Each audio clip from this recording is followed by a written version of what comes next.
நீண்ட கால விண்வெளி பயணங்கள் மனித உடலை பாதிக்குமா? என்னென்ன பாதிப்புகள் வரும்?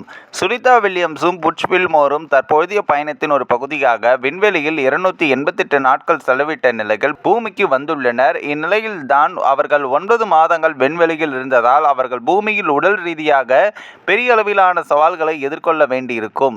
அது என்னென்ன என்பது குறித்து இந்த ஒரு வீடியோவில் பார்க்கலாம்.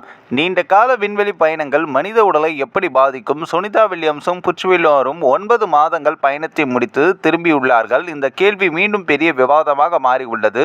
சுனிதாவும் புட்சும் மட்டுமல்ல, விண்வெளிக்கு சென்று திரும்பும் எந்த ஒரு மனிதனும் பூமியில் திரும்பும்போது பெரிய சவால்களை அனுபவிக்க வேண்டியிருக்கும்.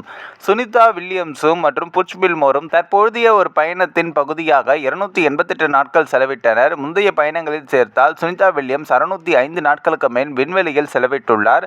அதிக நேரம் விண்வெளியில் தொடர்ச்சியாக இருந்த சாதனை ரஷ்ய விண்வெளி வீரர் வலேரி போலியாவுக்கு சொந்தமானது. அவர் 437 நாட்கள் விண்வெளியில் செலவிட்டுள்ளார். மேலும் அமெரிக்கா விண்வெளி வீராங்கனை கிறிஸ்டினா கோச் 328 நாட்கள் தொடர்ச்சியாக விண்வெளியில் தங்கியுள்ளார். சுனிதாவை விட அதிக நேரம் விண்வெளியில் தொடர்ச்சியாக இருந்தவர்கள் இருக்கிறார்கள் என்பதை நினைவூட்ட மட்டுமே இந்த புள்ளி விவரங்கள் கூறப்பட்டன. 5 வெவ்வேறு பயணங்களில் 1110 நாட்கள் விண்வெளியில் செலவிட்ட ரஷ்யாவின் ஒலெக் அதிக நேரம் விண்வெளியில் செலவிட்ட சாதனையும் படைத்துள்ளார். இவ்வளவு காலம் விண்வெளியில் இருக்கும்போது பல பிரச்சனைகளும் உள்ளன. பூமியின் ஈர்ப்பு விசையை அனுபவித்து வாழும் வகைகள் பரிணமித்துள்ளது. ஈர்ப்பு விசை இல்லாத விண்வெளியில் வாழும்போது உடலில் பல மாற்றங்கள் ஏற்படும். அதில் முக்கியமானது தசைகள் பலவீனமடையும்.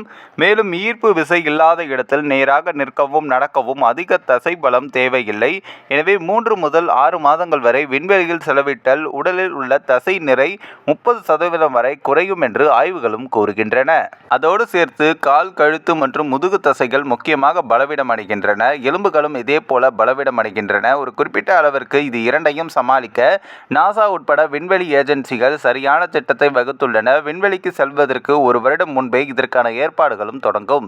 சிறப்பு பயிற்சி மூலம் உடலை விண்வெளி பயணத்திற்கு தயார்படுத்துவார்கள். சர்வதேச விண்வெளி நிலையத்தில் விண்வெளி வீரர்கள் 2.5 மணி நேரம் சிறப்பு உடற்பயிற்சிகள் செய்ய வேண்டும். இதற்காக நிலையத்தில் ஒரு சிறப்பு ஜிம் அமைக்கப்பட்டுள்ளது. விண்வெளி வீரர்களுடைய உணவு முறையும் சிறப்பாக ஒழுங்குபடுத்தப்பட்டுள்ளது. ஒவ்வொரு விண்வெளி வீரரும் அவருடைய உடல் பண்புகளுக்கு ஏற்ப சிறப்பு உணவு சப்ளிமெண்ட்ஸ் வழங்கப்படுகின்றன. ஈர்ப்பு விசை குறைவாக இருப்பதால் உடல் எடை தெரியாது. இதன் காரணமாக மற்றொரு பிரச்சனையும் ஏற்படும். விண்வெளி வீரர்களுடைய முதுகெலும்பு கொஞ்சம் நீளமாகும். இது பூமிக்கு திரும்பிய பிறகு சிறிது நேரத்தில் பழைய நிலைமைக்கு வந்துவிடும். ஆனால் கடுமையான முதுகு வலியும் டிஸ்க் பிரச்சனைகளும் விண்வெளி வீரர்கள் பூமிக்கு வந்தால் அனுபவிக்க வேண்டியிருக்கும். நீண்ட கால விண்வெளி வாசத்திற்கு பிறகு பூமிக்கு வந்து மீண்டும் ஈர்ப்பு விசையை அனுபவிக்கும் போது விண்வெளி வீரர்களால் உடனடியாக எழுந்து நிற்க முடியாது. எனவே விண்வெளி வீரர்களுக்காக நாசா 45 நாட்கள் மறுவாழ்வு திட்டம் வைத்துள்ளது. தரையிறங்கும் நாளிலிருந்து இது தொடங்கும். திரும்பி வரும் விண்வெளி வீரர்கள் முதலில் மருத்துவமனைக்கு தான் செல்வார்கள். விரிவான மருத்துவ பரிசோதனைக்கு பிறகு 3 கட்டங்களாக பூமிக்கு ஏற்றவாறு மாற்றும் திட்டம் செயல்படுத்தப்படுகிறது. முதல் கட்டத்தில் இயக்கத்திற்கு முக்கியத்துவம் கொடுக்கப்படுகிறது. 2ஆம் கட்டத்தில் கடினமான உடற்பயிற்சி முறைகளுக்கு செல்வார்கள். இதயத்தின் செயல்பாடு உள்ளிட்ட இந்த கட்டத்தில் சரியாக கண்காணிக்கப்படும். அதன் பிறகு அதிக நேரம் எடுக்கும் உடலின் அனைத்து செயல்பாடுகளையும் மதிப்பிடும் சிறப்பு பயிற்சியும் திட்டம் அளிக்கப்படும். ஒவ்வொரு கட்டத்திலும் நிபுணத்துவம் வாய்ந்த மருத்துவர்கள் விண்வெளி வீரர்களுடன் இருப்பார்கள். தனிப்பட்ட தேவைகள் மற்றும் உடல் பண்புகளை கருத்தில் கொண்டு உணவு, உடற்பயிற்சி மற்றும் சிகிச்சை ஆகியவை தீர்மானிக்கப்படுகின்றன.